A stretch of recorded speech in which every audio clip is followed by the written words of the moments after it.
Alang-alang aku baru lepas kahwin. Cara make up bini-bini orang. Sama-sama. Kita kan lepas kahwin kan. Lepas tu boleh pegang-pegang, boleh cium-cium. Macam tu kan. Ni, Bibi nak buat macam ni. Macam ni. Nak buat skincare rutin pula dah. Bibi nak macam tu. Okay, jom. Okay, jom.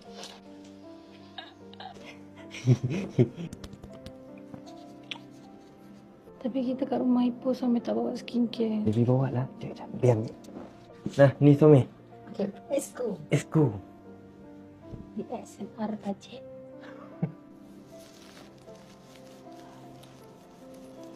Sedia?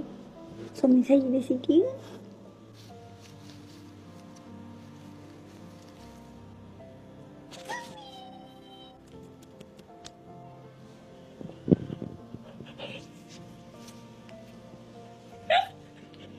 So, kita guna cleanser ni. Tunjuk.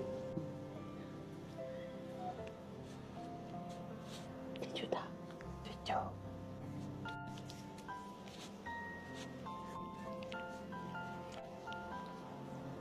Tajam ni.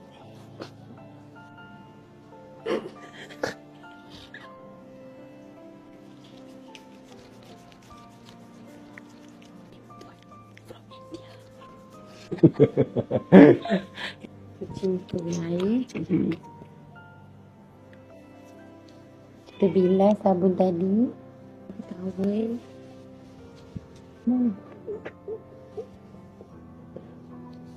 Kita pakai moisturizer.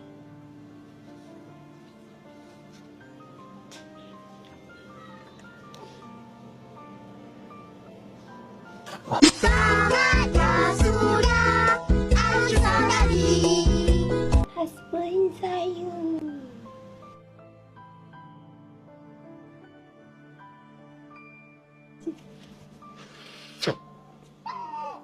Bau belacan. So alang-alang kat sini nak cakap big thanks dekat founder Numi sebab sponsor 1000 pieces untuk wedding belah Pia and 500 pieces untuk wedding belah Pak I.